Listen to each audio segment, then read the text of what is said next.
Le doy gracias al Señor Jesucristo por este mensaje que ha dado el hermano. He reflexionado que tengo que perdonar todo aquella persona que me hizo daño. Bendiciones, hermano, y que nuestro Señor Jesucristo lo siga usando. Le amo en el nombre de nuestro Señor Jesucristo. Que Dios te bendiga y cuide, pastor. Gracias por la enseñanza. Es una bendición para todos los pueblos del Dios. Qué bendición es escuchar las hermosas palabras de Dios. Hermoso mensaje. Dios siga usando a este varón de Dios para su gloria. No es que, bueno, es que no lo siento perdonar. Es que esto no tiene nada que ver con los sentimientos. Yo sé que hay muchos cristianos que lamentablemente se dejan llevar mucho por sus sentimientos, por sus emociones. Cuando sienten al orar, oran una barbaridad. Cuando no sienten, no oran nada. Cuando algo les pasa ahí adentro y les entra ganas de venir a la iglesia, vienen y después se pegan meses sin venir.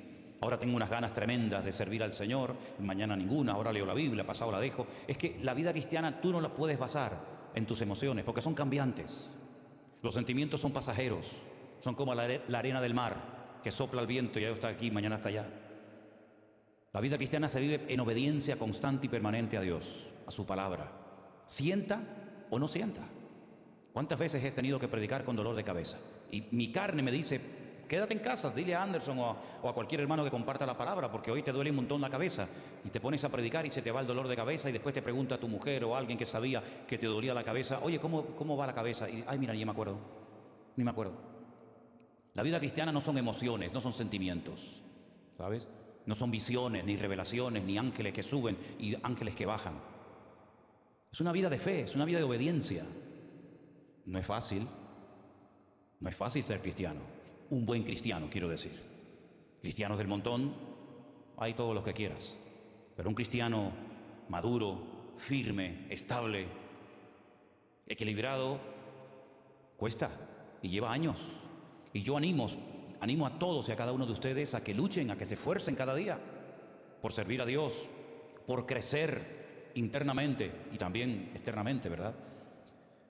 Claro, Dios nos ha creado con la capacidad de emocionarnos, con la capacidad de imaginarnos cosas, con la capacidad de tener sentimientos, pero a la hora de planificar y de organizar tu vida cristiana no puedes edificar sobre sentimientos, sobre emociones, porque un día estarás arriba y otro día estarás abajo. Y la vida cristiana es muy larga, no es venir a la iglesia un par de meses, un par de semanas, no, es una carrera de maratón, ¿sabes? Y todavía queda mucho camino por recorrer, y si Dios lo permite, muchos años. Y por eso tenemos que basar todas nuestras decisiones y nuestra fe y nuestra vida cristiana en una relación sólida y estable que no depende de mi estado de ánimo, que no depende de cómo me siento, sino depende de quién soy y qué tengo en Dios. ¿Cuántos dicen amén? Vamos a ir, por favor, a Mateo capítulo 18. Es la misma porción que se ha leído en esta tarde. Si habéis prestado atención, es una historia que cuenta Jesús para enfatizar la importancia del perdón. Perdón que recibimos de Dios y perdón que tenemos que aplicar a la gente que en un momento determinado nos puede ofender. Pues dice Mateo capítulo 18 que el reino de los cielos, otra vez la típica frase, el reino de los cielos es semejante a, ¿verdad? Un rey que quiso hacer cuentas con sus siervos. Y comenzando a hacer cuentas, le fue presentado uno que le debía 10,000 talentos. Un talento, para que te hagas una idea, son aproximadamente 45 kilos. Así que ya sabes lo que es. 10,000 talentos lo multiplicas por 45 y es una fortuna incalculable. Es algo imposible de pagar. Es como si mañana te llega una carta del banco o de Hacienda o del gobierno y te dice, usted tiene una deuda acumulada de tantos cientos y miles de euros. Y por mucho que llores y patalees y te lleves las manos a la cabeza, tú nunca vas a poder pagar esa deuda, ni siquiera los intereses. Pues esto es lo que le pasaba a este hombre de la parábola. Una deuda que se había ido acumulando y acumulando con el paso del tiempo y aquello era imposible de pagar totalmente. Entonces aquel siervo postrado le suplicaba diciendo, Señor, ten misericordia conmigo y yo te lo pagaré todo. Eso no se lo cree ni él. Eso no hay quien lo pague. Pero él le dice, ten misericordia de mí. El señor de aquel siervo, movido a misericordia, le soltó y le perdonó toda la deuda. Gloria a Dios, qué alivio si mañana te llega del banco o de Hacienda o a quien le debas dinero todas sus deudas han sido canceladas. Usted no le debe absolutamente ni un centavo a nadie. ¿A cuánto le gustaría recibir esa carta mañana? Ahí va unos cuantos, ¿eh? Bueno, sale de la audiencia del rey, contento, feliz, ya no le debo nada al rey, ya soy libre, puedo dormir en paz. Bueno, vamos a ver cómo reaccionó este hombre. Entonces su consiervo, postrándose a sus pies, le rogaba diciendo: ten paciencia, ya lo leímos. Pero saliendo aquel siervo halló a uno de sus consiervos que le debía 100 denarios, nada. 10.000 le debía aquel talentos, y este le debe 100 denarios, nada, una minudencia. Y haciendo de él, le ahogaba diciendo: págame lo que me debes. Entonces su consiervo, postrado a sus pies, le rogaba diciendo: escuchen, le dice exactamente las mismas palabras que él le acaba de decir al rey: ten paciencia conmigo y yo te lo pagaré todo. Exactamente igual, como si se hubieran copiado el uno del otro. Ten paciencia, yo te lo voy a pagar. No me niego a pagarte, pero tienes que darme tiempo, tienes que tener paciencia conmigo. Mas él no quiso tener paciencia ni misericordia, sino que fue y le echó en la cárcel. Le destruyó la vida a este hombre. Le destruyó la vida para siempre, hasta que pagase la deuda. Viendo sus consiervos lo que pasaba, se entristecieron mucho y fueron y le refirieron a su señor todo lo que había pasado. Entonces, llamándole su señor, le dijo: siervo malvado eres. Toda aquella deuda te perdoné porque me rogaste. ¿No debías tú también tener misericordia con tu consiervo, como yo tuve misericordia de ti? Actúa con los demás exactamente igual que yo actué contigo, ¿verdad? Tratar a los demás como Dios nos ha tratado a nosotros. Entonces su señor, enojado, le entregó a los verdugos hasta que pagase todo lo que debía. Ahora sí te vas a enterar. Se acabó la misericordia, se acabó la gracia. Ahora vas a pagar todo lo que me debes y de aquí no sales. Así también esta es la conclusión de esta historia. Esta historia apunta a esta moraleja, a esta historia. Así también mi Padre Celestial hará con vosotros si no perdonáis de todo corazón a cada uno, a su hermano, sus ofensas. Interesante historia, ¿verdad?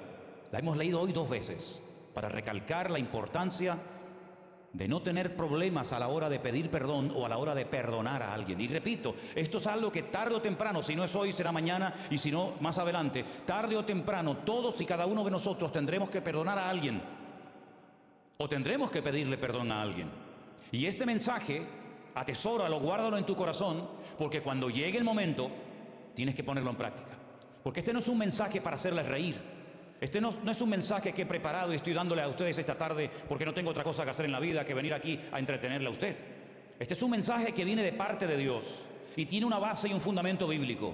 Porque la vida es muy larga y por muy cristianos que seamos, por muy pastores que seamos y por mucho tiempo que llevemos en los caminos del Señor, tarde o temprano ocurrirán situaciones en nuestra vida, a veces entre hermanos, en los que tendremos que sentarnos y hablar y arreglar las cosas y perdonarnos o pedirle perdón a alguien. Y espero que cuando llegue ese momento no te cueste, sino que hayas aprendido la lección y te recuerdes todo lo que hoy vamos a estar aquí compartiendo a partir de este momento.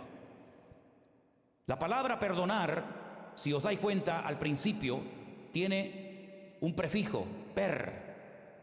Y ese prefijo indica una acción completa y total. ¿Qué significa esto? El perdón bíblico, el perdón de la Biblia, el perdón real, no es un perdón de, bueno, te perdono una parte y mañana seguimos hablando. O perdonas o no perdonas. O lo haces bien o mejor no hagas nada. Pero también tiene que ver con la palabra donare, que significa regalar. El perdón no se gana. La gente no tiene que agradarnos, hacernos regalos o tratarnos bien o portarse bien con nosotros para decir, bueno, a ti sí te perdono porque me haces la pelota y a ti no te perdono porque me caes mal. Una persona que actúa así no ha entendido el Evangelio, no ha entendido nada. El perdón no es selectivo, a ti sí y a ti no, ahora sí y mañana no. El perdón tiene que ser total y completo, y si no, mejor que no lo hagas. Mejor ora, busca a Dios, que te hable, siéntense, hablen y tomen decisiones. Pero el perdón no es parcial, es total y absoluto. Exactamente igual que el perdón que Dios aplicó a nuestra vida. ¿Cuántos pecados te ha perdonado a ti Dios? El día que le pediste perdón, el día que alguien te predicó el Evangelio, el día que te quisiste convertir a Cristo, y le pediste perdón por toda la basura y por todos los pecados que habíamos cometido y los errores y todas las barbaridades que hicimos antes de conocerle a Él, ese día, ¿cuántos pecados te perdonó Dios? ¿Una parte? ¿La mitad? ¿3/4 partes? ¿1? Los perdonó todos. Absolutamente todos. No dijo, bueno, mañana vente y arreglamos aquello del año pasado. Y dentro de 15 días, vete preparándote, que tenemos que arreglar aquello que pasó en aquella situación. Dios no actúa así. Dios perdona totalmente, no perdona a plazos, perdona completamente a la persona. Pero Él además tiene una característica que ninguno de nosotros tenemos, y es que Él perdona y olvida. Y usted dirá, pero no es bueno olvidar, algunas cosas sí y otras no. Me explico. Si alguien te hace algo y te ofende, si alguien te insultó, si alguien te humilló, si alguien te trató mal y te pide perdón y tú lo perdonas, tú cuando quieras podrás recordar la ofensa, la palabra que te hizo. No se produce una amnesia. No es que yo perdono y ya nunca más me acuerdo de lo que tú me hiciste. No, yo cuando quiera lo recuerdo cuando quiera. Lo que pasa es que ese recuerdo no me domina. Ese recuerdo no me quita el sueño. Ese recuerdo no es una espina clavada en mi corazón que no me deja vivir, sino es un recuerdo que es algo que yo puedo recordar en cualquier momento, pero lo he perdonado y es como una especie de herida cicatrizada. ¿Cuántos de los que están aquí tienen alguna cicatriz? Yo tengo algunas cuantas, Yo tengo algunas cuantas. Y cuando me las miro, sé cuándo fue, y dónde fue, y cómo fue. Me acuerdo que un día, subiendo una escalera, llevaba una bolsa llena de botellas de agua. Vivía en Las Palmas de Gran Canaria, y en Las Palmas hay un agua que se llama agua de Firgas. Y tienen gas. Y yo iba por la calle moviendo las botellas. Y hay un momento que me explotaron las botellas. Tengo aquí 4 o 5 cicatrices en la mano que se me quedaron de aquella vez que me caí cuando me explotaron las botellas de agua. Pero no me duelen las cicatrices. Cuando la miro digo, esta fue en tal sitio, esta fue en otro sitio. Tengo 8 puntos aquí en la ceja derecha. Me caí en Venezuela de un muro. Me encantaba subir a las alturas. Como no tengo vértigo, me gustaba como los gatos subirme, y el problema es que después no sabía cómo bajar. Entonces tropecé, me caí así con la cabeza para abajo. Si hubiera sido una cabra me hubiera partido un cuerno. Y me tuvieron que dar 8 puntos en la ceja. Al poco tiempo me volví a caer y me dieron otros puntos en la misma ceja. Y tengo una cicatriz. No me duele, pero cuando quiera la puedo ver y puedo recordar cuándo y dónde fue. Y lo que me hizo llorar y lo que sufrí. Y eso es lo que ocurre cuando tú perdonas a una persona. Puedes recordar la humillación, el insulto, el mal gesto, la mala palabra, pero ya no te afecta. Ya está superado. ¿Y cómo lo he superado? Por el amor de Cristo. Porque estoy aplicándole a esa persona el mismo trato que Dios hizo conmigo. Y Dios no me perdonó porque yo le caía bien. Dios no me perdonó porque yo me merecía que me perdonara. No, Dios me perdonó por misericordia, por amor y por su gracia, y no por ningún mérito. Y cuando yo perdono a una persona no es porque tal vez se lo merezca, porque a veces hay gente que me dice, pero es que no se merece que le perdone. Bueno, puede ser que tengas razón, pero el perdón no es porque se lo merezca o se lo deje de merecer. El perdón es una evidencia de la madurez que tienes en Cristo. ¿No tenía miles de motivos el Señor para maldecir o para proferir palabras duras desde la cruz donde lo estaban clavando sus verdugos?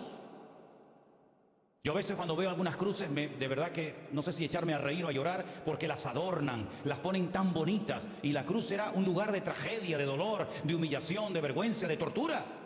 Y en aquella cruz lo estaban crucificando, burlándose de Él hasta el último momento. Pero una de las veces que habla el Señor Jesucristo desde la cruz, ¿qué dijo el Padre? Padre, perdónalos, porque no saben lo que están haciendo. Pero no solamente perdonó para quedar bien y salir en la foto y pasar a la historia, ¿verdad? Sino que en ese momento, uno de los malhechores que estaba a su lado también le pide perdón a él. Y le podía haber dicho, ahora pides perdón, ahora te acuerdas de Dios, has hecho una vida de un desorden total y absoluto, y ahora que sabes que vas a morir y a presentarte ante mi Padre a rendirle cuenta, ahora te arrepientes, ahora me buscas, pues ahora ahí te quedas. El Señor que le dijo, hoy estarás conmigo en el paraíso. El paraíso. Lo que perdió Adán y Eva, la vida eterna, el lugar más hermoso en la presencia del Señor, se lo dio gratuitamente a una persona porque de verdad, de todo corazón se arrepintió y le pidió perdón al Señor. ¿Cuántos dicen amén? El perdón es algo que marca una diferencia, ¿sabe? El perdón tiene un poder que libera la bendición como ni te imaginas. Hay personas que están amargadas, que no viven, que lo pasan mal, que no duermen, que no descansan y transmiten su dolor y su amargura a sus hijos y a sus nietos. Y cuando indagas y hablas con esa persona, lo que tiene es un dolor, una herida, que aunque le haya pasado eso hace 20 años o más, todavía lo recuerdan como si hubiera sido hace media hora. Y están amargados y enferman. Y hay gente que está enferma del alma porque se enfatiza mucho las enfermedades, ¿verdad?, de la mente y las enfermedades del cuerpo. Pero la Biblia habla mucho de las enfermedades del alma. Y hay gente que cuando los miras a la cara dice, este está enfermo de su alma. Y hace años en esta iglesia di una lista enorme de 20 o 30 enfermedades según la Biblia que son de un alma herida, de emociones rotas, de heridas abiertas que siguen supurando y no se han cicatrizado por el bálsamo de la presencia de Dios. Por eso yo digo que el perdón es liberador. Te quitas un peso de encima impresionante, aunque no se lo merezca la persona. Y a veces no hace falta ni que venga a pedirte perdón, sino ya en tu corazón tú ya le has perdonado. Venga o no venga, venga con una sonrisa sarcástica en su rostro o venga realmente humillado, te da igual. Tú no dependes de la reacción del otro, sino tú dependes de tu relación con Dios. Tú no puedes edificar tu presente y tu futuro en base a cómo te traten los demás. Si esa persona sigue maltratándote, sigue humillándote, sigue criticándote, sigue calumniándote, allá él. Ese no es mi problema. Como dijo alguien, no podemos evitar que los pájaros vuelen por encima de nuestras cabezas. ¿Quién puede evitar eso? Nadie. Pero sí podemos evitar que te hagan un nido en la cabeza, ¿sí o no? No podemos evitar que le caigamos mal a alguien. ¿Qué te crees? ¿Que le caemos bien a todo el mundo? ¿Qué te crees? Que todos los mensajitos que recibo por WhatsApp, por Facebook, por internet, todos son, ay hermano, ay. No, hay de todo, ¿eh? Hay de todo y además está repartido. A veces le toca a una, a veces le toca al otro, a veces me toca a mí. No podemos evitar que la gente te hable, te critique, te cuestione, pero yo sí puedo evitar que lo que los demás hagan o me digan me afecte. Y a mí lo único que me tiene que mantener firme no es ni el aplauso, ni el respaldo de la gente, sino yo dependo solamente de mi comunión con el Señor. Y eso lleva años aprenderlo, porque no nacemos, por lo menos a mí me costaba muchísimo de niño, no digo el perdonar, pero el llevarme bien con los demás, porque siempre fui un peleón y así era, sinceramente, créame. Pero cuando comencé a leer la Biblia me di cuenta de que perdonar no es una señal de debilidad, no es de cobardes, sino es todo lo contrario. Hay que ser muy maduro y muy hombre en Dios para decir te perdono a pesar de la que me estás liando y a pesar de la que me estás montando por la espalda. Te perdono. Pero te perdono de corazón. No te perdono por quedar bien y decir, ay, mira qué bueno es. No. Te perdono porque por la gracia de Dios puedo hacerlo. Porque si fuera en la carne, me volvería aquello de ojo por ojo y diente por diente. Pero en el Nuevo Testamento Cristo dice, hasta si tu enemigo te pide agua, dásela. Si tu enemigo te pide que le lleves una carga, una milla, vete con él 2. Y así de esa manera le demostrarás que no eres un cristiano de teorías, sino un cristiano que ha entendido el Evangelio y ha experimentado en carne propia el amor de Dios. ¿Cuántos dicen amén? El perdón no solamente libera, sino que restaura.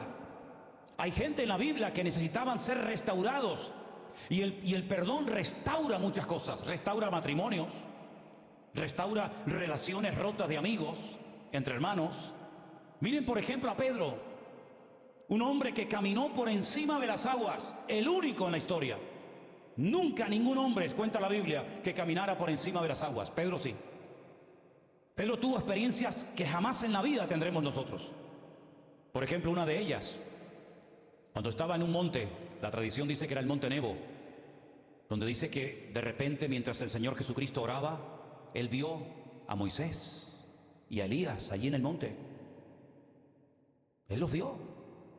Y entre Moisés y Elías y Pedro hay centenares de años, pero él los vio, una experiencia impresionante.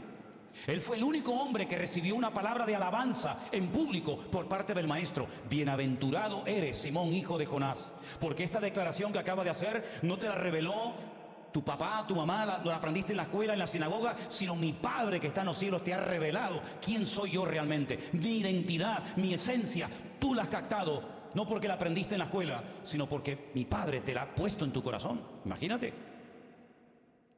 Pedro un día fue a pescar cuando le estaban exigiendo al Señor que pagara el impuesto. Y le dijeron, ¿ustedes no pagan impuestos? ¿Tu maestro no paga los impuestos a Roma? Y el Señor le dijo, vete a pescar. Y el primer pez que saques del agua, ábrele la boca y sácale una moneda y paga el impuesto, el tuyo y el mío. Qué bueno sería eso, ¿eh? Qué bueno sería decir, ¿cuánto debes mañana a Hacienda? ¿Cuánto le tienes que pagar? Tanto, vete aquí a la playa, coge la caña, échala y cuando la sacas hay una bolsita dentro y le pagas todos los impuestos. Esa experiencia la tuvo Pedro. Pero sin embargo, una vez cuando se vio confrontado y acorralado y no tuvo el valor de decir, sí, yo soy del maestro, aunque había dicho, ¿se acuerdan? Aunque todos estos te abandonen, yo nunca te abandonaré. Eso es menospreciar a los demás, eso es sentirse superior a los demás. Y al final, como dice el refrán, por la boca muere el pez, ¿no? Y le negó. Y cuando el Señor Jesucristo resucitó, le dijo a una de las mujeres que la había visto recién resucitado, vete a mis discípulos, coma. Y a Pedro, porque él ha dicho que no me conoce, él ha dicho que no quiere saber nada de mí, entonces ya no es discípulo mío, ya no es. Pero dile a mi discípulo y a Pedro que vayan a Galilea, que allí me voy a encontrar con ustedes. Y allí va el Señor y allí se encuentra con Pedro. No le dijo, Pedro, una pregunta, ¿tú por qué me negaste? ¿Te imaginas que le hubiera preguntado eso el Señor? Qué vergüenza, ¿no? ¿Por qué me negaste? ¿Tú no dijiste que ibas a estar conmigo hasta la muerte, hasta el final? ¿Dónde estabas? ¿Qué te pasó? Cobarde, bocazas, y un montón de cosas más, ¿no? Sino solamente le dijo, Pedro, una pregunta. ¿Tú me amas? Una pregunta un tanto extraña, ¿verdad? Nunca Jesús le había preguntado eso a nadie. ¿Tú me amas? Y Pedro le dijo, sí, claro. ¿Cómo no te voy a amar? No, pero tú me amas de verdad, más que a tus peces, tus redes, tus barcas, más que a tu vida. Sí, claro, tú sabes que te amo. Y ya va la tercera y parece que ahí ya se dio cuenta Pedro. ¿Y qué es lo que está haciendo el Señor? Lo está restaurando. 3 veces me negaste, 3 veces confiesa que me quieres. Pero ahora te voy a poner a prueba. Porque la otra vez cuando dijiste que me ibas a defender hasta la muerte, yo no te puse a prueba y suspendiste el examen. Pero ahora te voy a poner un examen. Cuando eras más joven, hacías lo que querías. Y estoy parafraseando el texto. Ibas a donde querías. Cuando seas viejo extenderás tus manos y te ceñirá otro e irás a donde no quieras. Y dice el versículo siguiente en Juan 21, y esto dijo el Señor dando a entender con qué tipo de muerte había de glorificar a Dios. El único hombre del Nuevo Testamento que sabía cómo iba a morir. Yo no lo sé de qué voy a morir. ¿Tú lo sabes? Yo no sé de qué voy a morir ni cuándo. A veces hemos hecho esta pregunta, ¿no? ¿Te gustaría saber a qué edad vas a morir? ¿Te gustaría saber de qué vas a morir? Yo creo que nadie en esta tarde puede decir, yo voy a morir a tal edad y voy a morir de esto. Nadie lo sabe, Pedro sí lo sabía. Pedro sabía que no iba a morir de joven, iba a morir de viejo, iba a morir crucificado en Roma, con la cabeza para abajo y los pies para arriba. Así murió Pedro, cuenta la historia. Y el Señor lo tuvo que restaurar, porque si tu corazón no está sanado 100%, y si tú no has sido restaurado por el perdón de Dios, tú nunca podrás ser usado en la obra y en el reino de Dios. Porque no hay nada peor que una persona herida que quiera dar a entender que todo va bien, que lo tiene todo superado, pero tócale la herida para que veas cómo salta. Y el Señor no quiere que tú seas una persona, seas hombre, seas mujer, lleves poco tiempo en los caminos del Señor o lleves toda tu vida, me da igual. El Señor no quiere que tú estés hecho polvo, aunque vengas a esta iglesia o a otra o a ninguna.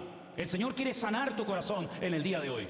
El Señor no quiere que vayas por la vida, mira lo que me hicieron, y mira lo que me hizo mi padre, y mira cómo me violaron, y mira cómo me echaron del trabajo, y mira, no, basta ya de lamernos las heridas y de estar toda la vida levantando compasión de los demás.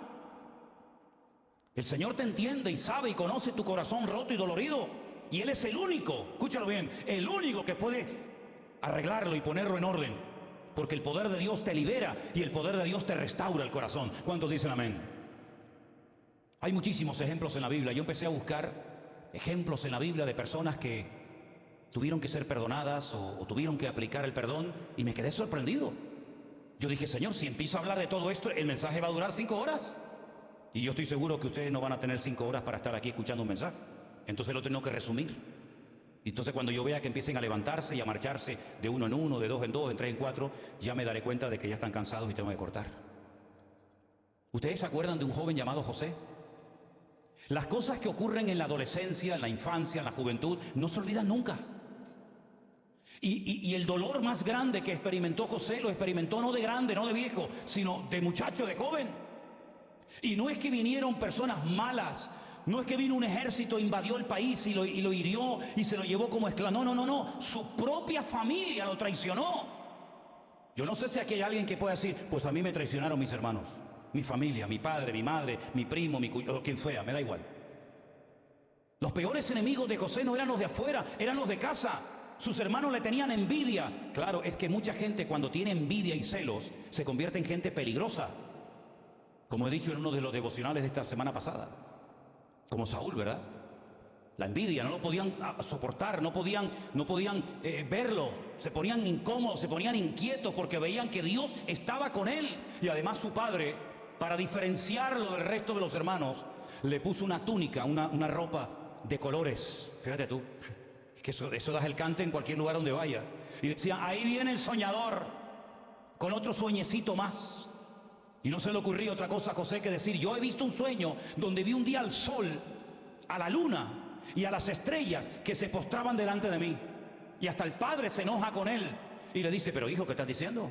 Tú estás diciéndonos que yo, el sol, tu padre y tu madre y tus hermanos nos vamos a postrar delante de ti que eres el más pequeño de la casa. ¿Pero esto qué es? Y dice que aquellas cosas Jacob las guardaba en su corazón porque eran sueños proféticos que iban a tener un cumplimiento, pero en el tiempo, no instantáneamente. Y aquellas cosas ponían nervioso a sus hermanos. Y la verdad es que lo que querían era matarlo. Esa es la verdad. Lean ustedes la historia de José en el libro de Génesis. Y el plan era matar a José. Pero gracias a Dios que intervino un hermano y le dijo, no lo matemos. Esto es muy fuerte. Vamos a meterlo en un pozo, claro, en un pozo sin agua, con barro, con lodo en el fondo, te vas hundiendo, y el muchacho gritaba y clamaba, desesperado, muerto de miedo. Y los que estaban fuera ni se inmutaban, insensibles totalmente ante el dolor ajeno. Les daba igual que su hermano estuviera muerto de miedo. Y estuvo allí horas y horas y horas metido en aquel pozo. Y al final dijeron, bueno, vamos a hacer algo. Vamos a sacarle la túnica. Vamos a matar a un cabrito, la empapamos de sangre y cuando nuestro padre pregunte, ¿dónde está José? Yo mandé a vuestro hermano. ¿Saben cuántos kilómetros caminó José desde la casa de su padre hasta Siquén, donde estaban sus hermanos? Casi 70 kilómetros caminando. Ahora, ¿cómo le vamos a decir a papá que José está muerto? Pues fueron capaces de engañar al viejo. Y no tuvieron remordimiento de conciencia durante 20 años. Le mantuvieron la mentira al padre y el padre estaba roto, hecho pedazos. El padre estaba destrozado porque era su niño bonito, era el pequeñín de la casa, era su hijo amado, ¿verdad? Y entonces lo que hacen a José lo venden como esclavo a una caravana que venía, que compraban esclavos, y esa caravana, si se dan cuenta, se la vende a otra y al final llega José a Egipto sin conocer el idioma, en otro país. De la noche a la mañana pasa de ser un niño mimado, un niño que lo tenía todo, a ser un esclavo en la casa de un egipcio, que vete tú a saber cómo lo trataba al principio. Sí, porque es muy bonita leer la historia de José según va transcurriendo, pero yo me imagino que al principio lo tratarían al trancazo, como a cualquier esclavo. Y encima después hasta cae en la cárcel y lo acusan de una cosa que no ha hecho. Bueno, de verdad que humanamente hablando es para desesperarte y decir, como yo algún día tranque a estos, se van a enterar, porque me han destrozado la vida. Claro, es muy bonito leer la historia y ver el reencuentro, ¿verdad? Del padre y del hijo, cómo se encontraron, sí, pero él no sabía nada. Pero hay algo muy bonito que destaca en todo esto, y es que la Biblia dice que Dios siempre estuvo con José. En los peores momentos, el Señor siempre estuvo con él. Y hay algo que a mí me fascina de este muchacho, y es que él guardó su corazón. Porque cuando ya se produce el reencuentro, que tuvo que ser espectacular, a mí siempre he pensado cómo me hubiese gustado a mí ver la cara de Jacob cuando abraza a su hijo José después de largos años de pensar que está muerto, y al final resulta que le cuentan la verdad y José no estaba muerto, José estaba vivo, y no solamente vivo, sino próspero, bendecido y un hombre tremendamente poderoso en Egipto y en el mundo entero. Tuvo que ser un encuentro realmente espectacular, como espectacular tuvo que ser el encuentro de un hijo recién resucitado, todavía con sus heridas abiertas, que se presenta delante del Padre y le dice: Padre, he hecho todo lo que tú me mandaste, aquí estoy. Y la Biblia nos enseña que cuando Jacob con 147 años muere, y Jacob ha pedido que lo entierren en Canaán, allí se va todo el séquito, se va José, se van sus hermanos, y cuando vuelven de enterrar al viejo, se paran en el camino al lado de un pozo. ¿Sabes qué pozo era? Te lo imaginas ya, ¿verdad? ¿Sabes qué pozo era, no? Me imagino que José se paró al lado del pozo, miró así, y habrán dicho los hermanos: madre mía la que se nos viene encima. En este pozo metimos a nuestro hermano hace 22 años. No le echamos una mano, nos reíamos de él. Nos pidió misericordia y no la tuvimos. Y ahora nuestra vida está en las manos de nuestro hermano, porque es el hombre después del faraón más poderoso de la tierra. Con un chasquido de dedos nos machaca a todos. Y José mira la cara de sus hermanos y les dice: no tengan miedo, tranquilos. No fueron ustedes los que me vendieron a Egipto. Fue mi Dios el que me trajo aquí para salvarles a ustedes. Así que tranquilos. Y se dieron un abrazo y fue algo realmente espectacular. ¿Quién hace eso? Solamente una persona madura que conoce el corazón de Dios y que con el perdón y la misericordia con la que ha sido tratado es capaz de comportarse con misericordia y con perdón con sus hermanos. ¿Cuántos dicen amén? Es una historia realmente espectacular. Y se restauran relaciones y la familia vuelve a estar unida, y José ve los sueños cumplidos y ve todo aquello que soñó cuando era joven, lo vio cumplido. Pero la llave que iba a hacer que José se mantuviera en el trono bendecido y con la paz en su corazón fue que guardó su corazón del odio, del resentimiento y de la amargura. Y cuando llegó el momento de demostrar su verdadera madurez, no delante de Dios, que ya se suponía, sino delante del hombre, él fue capaz de perdonar, porque un verdadero cristiano no se demuestra en la iglesia, sino se demuestra ante la adversidad, ante la lucha. Y cuando llega el momento de decir te perdono, ahí se demuestra si realmente es Cristo el que está viviendo en ti o todavía queda mucha carne viva ahí adentro de ese corazón. Tremendo, ¿verdad? Su papá, cuando él era niño, hizo algo que a José se le quedó grabado. Yo tengo esa impresión y tengo ese convencimiento. Su papá, Jacob, aquel que estaba peleando desde el vientre de su madre, agarrándole del calcañar a su hermano gemelo Esaú. Dice la Biblia que le compró la primogenitura a su tío, a su hermano Esaú. Y Esaú lo quería matar. Y tiene que huir la misma cantidad de años con Labán que estuvo José con Potifar y con el faraón en Egipto. ¡Qué tremendo! Se vuelve a repetir la historia. Los mismos años que estuvo en el destierro Jacob en casa de Labán, siendo tratado y machacado por las circunstancias de la vida, es exactamente el mismo número de tiempo y de años que estuvo José siendo tratado en Egipto. Igual. Pero hay un momento en el que Jacob decide volver a la casa y él sabe que Esaú está vivo. Él sabe que Esaú lo odia y él sabe que llegará el momento, tarde o temprano, en el que tendrán que arreglar las situaciones. ¿Qué es lo que hace Jacob? Muerto de miedo, divide a toda su familia en varios campamentos. Es tremendo esto, ¿eh? Dice, bueno, hago un campamento delante, después pongo a unos cuantos kilómetros el segundo y yo voy en el tercero. Si matan a las primeras personas, bueno, y después al segundo, por lo menos a mí me dará tiempo de huir y salir corriendo. Así era Jacob. Es increíble. Y le llega la noticia: tu hermano se ha enterado de que estás regresando de casa de Labán. Y no viene solo, viene con 400 hombres armados hasta los dientes. Jacob se muere de miedo.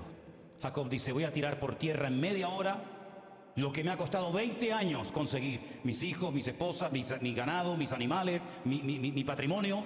Y entonces dice que se pone a orar. Y esa noche tiene un encuentro que le cambió la vida, por dentro y por fuera. Por fuera el Señor le cambió el nombre de Jacob a Israel. Se quedó cojo toda la vida, pero por dentro el Señor hizo una obra en él espectacular. Y cuando se reúne con Jacob y Esaú, dice la Biblia que los dos se besaron. Y hubo reconciliación y hubo perdón. ¿Y sabes quién estaba allí? como un niño pequeño? José. Y José, mirando al tío y mirando al papá, aprendió el poder del perdón. Y por eso cuando él es grande en Egipto, él es capaz de perdonar a sus hermanos, como tiempo atrás su papá fue capaz de perdonar o de pedirse perdón mutuamente los hermanos que se odiaban a muerte y que no eran capaces de convivir juntos el uno con el otro. Tarde o temprano tendrás tu encuentro con esa persona, con esa situación en la que tendrás que demostrar no cuántos versículos de la Biblia sabes, porque te puedes saber la Biblia de memoria, pero cuando llegue el momento de la verdad, si no aplicas el perdón en tu vida, ¿de qué te sirve saber tantas cosas de la Biblia si luego cuando llega la hora de la verdad no la pones en práctica? Llegará el momento en el que tendremos que poner en práctica aquella oración que aprendimos cuando éramos niños. ¿Os acordáis? Vamos a leerla en Mateo capítulo 6. En Mateo capítulo 6, cuando el Señor Jesucristo está hablando del poder de la oración, Él dice en la famosa oración del Padre Nuestro: y perdónanos nuestras deudas, como también nosotros perdonamos a nuestros deudores. ¿Dónde estaba eso? ¿O dónde está? En el famoso Padre Nuestro, ¿sí o no? Yo me crié toda mi vida en colegios de curas, en los maristas en Venezuela y en los salesianos en España. Y me sabía el Padre Nuestro de memoria porque me obligaban a dirigir el rosario. Y ustedes saben, las bolitas del rosario, hay algunas que tienes que rezar 10 Padre Nuestros uno detrás de otro. Y lo sé de memoria. Pero hay una parte en el Padre Nuestro donde el Señor habla de el perdón. Perdónanos como también nosotros perdonamos a nuestros deudores. Había una celebración histórica en Israel. Ningún pueblo en la historia de la humanidad ha tenido esta fiesta. Se llama el año de jubileo. Se celebraba cada 50 años. Había gente que vivía en por lo menos un jubileo al año o en su vida, y había otros que nunca lo vivían. ¿En qué consistía el año de jubileo? Era una ley que Dios estableció en la Torá, en la ley de Moisés para el pueblo de Israel, que consistía en que cada 50 años las deudas se perdonaban. Nadie le debe nada a nadie. Los esclavos eran puestos en libertad. Las tierras, si se habían vendido, volvían a sus dueños originales. Y se empezaba de nuevo cada 50 años. ¿Te imaginas que el mundo tuviera esa ley? ¿Te imaginas que se le perdonara la deuda externa a todos los países del mundo que le deben al Fondo Monetario Internacional? Nadie le debe nada a nadie. Empezamos todo de cero. Aquí no va a suceder lo que está sucediendo ya. Es un hecho que los ricos cada vez son más ricos y los pobres cada vez son más pobres. Y hay países que ni siquiera pueden pagar los intereses de una deuda impagable que nunca podrán pagar. Y hay naciones que vendieron muchas cosas que eran de ellos, eran del Estado, y las vendieron para pagar su deuda externa. Y no solamente no pagaron la deuda externa, sino que la deuda externa se cuadruplicó más todavía que al principio. Porque hay deudas que no podemos pagar, y sobre todo la deuda que el ser humano tiene con Dios. Esa deuda es una deuda de sangre, no es una deuda de dinero, no es una deuda de que, bueno, enciendo 50 velas, me doy 30 latigazos, me dejo crucificar, me dejo torturar, voy caminando de rodillas, sabe Dios a dónde, y por fin cancelo la deuda delante de Dios. Es impagable. No podemos pagar esa deuda a Dios. Y la deuda consiste en algo que Dios estableció como una ley divina y eterna e inalterable. La paga del pecado es la muerte. Yo no inventé esa ley. Yo no creé esa ley, es una ley divina. Dios dijo: el que peca muere, por dentro y por fuera, espiritualmente hablando y físicamente. Es así. Y cada vez que veas un coche fúnebre, cada vez que veas en televisión ha muerto no sé cuánta gente, la muerte no existía cuando Dios creó el universo. Cuando Dios puso a los primeros hombres, a la primera pareja en el jardín del Edén, no existía la muerte, ni la física ni la espiritual. Entonces iban a vivir siempre, sí. ¿Y dónde iban a caber? Yo qué sé. Pero el hombre no iba a morir. Dios creó un ser eterno porque Él es un Dios eterno. Y Dios reprodujo en el hombre su esencia. Yo soy eterno, tú serás eterno. No hay limitaciones de espacio, de tiempo, tú tampoco. Porque es como una reproducción de Dios en el hombre. Como un prototipo de Dios. Viendo al hombre, te hacías una imagen de cómo es Dios. Viendo una moneda, la cara del César, sabías cómo era el César, aunque nunca en tu vida lo conocieras. El hombre era la moneda, era la esencia, era el botón de muestra de Dios. El hombre no tenía ningún tipo de limitaciones, no tenía calor, no tenía frío, no sudaba. Era perfecto, dice la Biblia. Seguramente hasta podía volar. Seguramente podía estar 20 horas debajo del agua sin ahogarse. No tenía ningún tipo de limitaciones, pero el día que pecó, El día que desobedeció a Dios, el día que se desconectó de la fuente de la vida, se convirtió en un ser mortal y se dio cuenta de todas las cosas que había perdido. Pero no sabía lo que era la muerte física porque nunca la había visto. Sabía lo que era vivir fuera del jardín del Edén, sabía lo que era el miedo, sabía lo que era la vergüenza, sabía muchas cosas, pero todavía el concepto muerte no lo entendía, porque nunca había muerto ningún ser humano. Ay, amigo, pero un día vio un charco de sangre en el campo y toca así, y es su hijo Abel, inerte, no se mueve. Y es ahí cuando Adán y Eva dijeron: esto es lo que Dios nos dijo, que si pecábamos nos iba a suceder. Esto es la muerte. Esta es la muerte física, que yo ya sé lo que es por dentro, y esto es lo que pasa por fuera. Y a partir de ese momento, todo ser humano ha comenzado a morir. Mi abuelo murió con 106 años, y una de sus preguntas en los últimos días de su vida, manteniendo su razón perfectamente, era: ¿por qué vivo tanto? ¿Por qué no me muero? Vio morir a centenares de personas, a amigos, familiares, y él dice: ¿por qué yo no me muero? Y yo decía para mí, digo: no te preocupes, abuelo, la muerte te va a encontrar algún día. Y murió como un pajarito. El médico dijo: se le acabó la pila. No murió de ninguna enfermedad, murió de viejo, ahí acostado. Pero murió. Y el que más vivió, Matusalén, también murió. Y Moisés, y Abraham, y David, y Pablo, y Pedro, y todos moriremos algún día, porque está establecido por Dios que todos los hombres mueran una vez. Unos de viejo, otros de cáncer, unos de accidente, unos de un tumor, yo qué sé, hay 20.000 formas. Es una ley inalterable. Los ricos se mueren, y los blancos, y los negros, y los evangélicos, y los satanistas, y todo el mundo se muere. Es una ley eterna. Pero mis queridos hermanos, mientras estemos en esta vida, tenemos que aprender a vivir, y una de las mejores maneras de poder vivir en victoria y con la paz de Cristo es perdonando, perdonando, perdonando constantemente a todo el mundo. Porque nadie me debe nada. Si alguien me debe algo, que se lo paga Dios. A mí nadie me debe nada. Y no nos debe de costar pedir perdón, ni nos debe costar tampoco ni el perdonar, ni el pedir ser perdonado. Amén, hermanos. Cuando llegaba el año de jubileo, imagínate, los esclavos ya son libres, nadie le debía a nadie nada. Y uno dice: pero eso no existe hoy en día. No, es verdad, no existe.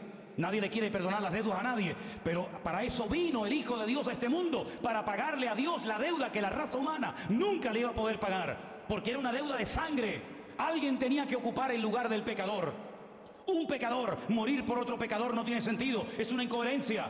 Tenía que venir un ser perfecto, sin pecado, sin mancha, digno, que no hubiera nunca pecado ni con el pensamiento, ni con la mirada, ni con nada. Y ese ser, ¿dónde estaba?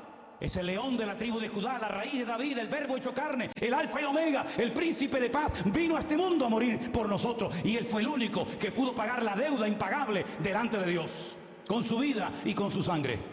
Y por eso predico el Evangelio, porque creo que esta es la solución para las naciones, porque creo que esta es la única manera de que levantemos cabeza y de que nuestra vida sea una vida bendecida y prosperada por el Señor. Teniendo paz con Dios, tenemos paz con nosotros mismos. Y cuando yo entiendo que yo, que era un desgraciado miserable, lleno de odio, de resentimiento, de amargura, de soberbia, de demonios que vivían dentro de mi cuerpo, cuando Dios me liberó, cuando Dios me limpió, cuando Dios me sanó, y cuando Dios me perdonó toda la basura que había hecho, y las palizas que di, las mentiras que hice, y las cosas terribles que hice, aunque era un jovencito, ¿cómo no voy yo a perdonar? Si dice la Biblia que aquel hombre que fue perdonado, una deuda tremenda, ¿cómo va a salir afuera a coger por el cuello a una persona y decirle: me vas a pagar hasta el último cuadrante, si te acaban de perdonar a ti una fortuna que nunca pagarías tú ni toda tu familia? Y eso es lo que Dios quiere de nosotros, un evangelio práctico. Claro, hay gente que lo que quiere es un evangelio de dame, que Dios me bendiga, que Dios me dé. Sí, no, Dios te va a dar, no te preocupes. Pero sobre todas las cosas, recuerda que llegará el momento en el que vamos a tener que pasar de la teoría a la práctica. Porque aquí no se vive la vida cristiana, aquí no hay tentaciones, aquí no hay problemas, no hay malas palabras, no hay un mal ambiente. Pero es allá afuera, en esa selva, en esa jungla de envidia, de celos, de soberbia, es allá afuera donde vamos a tener que demostrar si verdaderamente hemos entendido el Evangelio o no lo hemos entendido. Y quiero poner un último ejemplo. Tengo docenas, aquí tengo docenas de ejemplos. Llevo toda la semana estudiando esto, me sé de memoria todo lo que tengo que decir. Pero quiero poner un último ejemplo. Una mujer que la sorprendieron, dice la Biblia, en el mismo acto de adulterio. Te pillaron con las manos en la masa. Ay, amiga, pero que yo sepa, para cometer adulterio hace falta dos. Si la sorprendieron, dice la Biblia, en el mismo acto de adulterio, acostándose con un hombre que no era su marido, ¿por qué no trajeron a los dos? ¿Por qué la traen solamente a ella? Hipócritas, que vienen de religiosos y de niños buenos. Nuestra ley dice que a estas mujeres hay que matarlas a pedradas. Sí, sí, a los hombres también. ¿Y dónde está el hombre? Porque es muy fácil siempre señalar a los demás. Es que no me aman, es que mira lo malo que son. Sí, eso ya lo sabemos. Eso se llama en psicología proyección. Siempre justificándonos a nosotros, echándole el muerto a los demás. Ya lo hizo Esaú, ¿se acuerdan? Ya lo hizo Esaú y tantos personajes de la Biblia. Eso es lo que aprendemos desde niño. ¿Quién pintó la pared? Ah, yo no fui. No fue Juan, no Juan, no Pepito. Y no sabes quién pintó la pared. Y eso se va cultivando y se va desarrollando con el paso del tiempo y somos expertos y nos hacemos artistas de Hollywood, ¿verdad? Y siempre no, es el diablo, no, es que fue el pastor, no, es que fue mi mujer, no, es que fue el gobierno y siempre hay algo menos tú no rompes nunca un plato. Y ahora viene una mujer y le dicen, nuestra ley dice que hay que matarlas, como si Jesús no supiera la ley cuando él la mandó a escribir.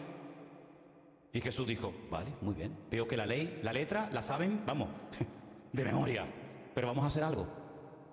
Vamos a profundizar en la letra, si les parece. Porque ustedes siempre están nadando por la superficie.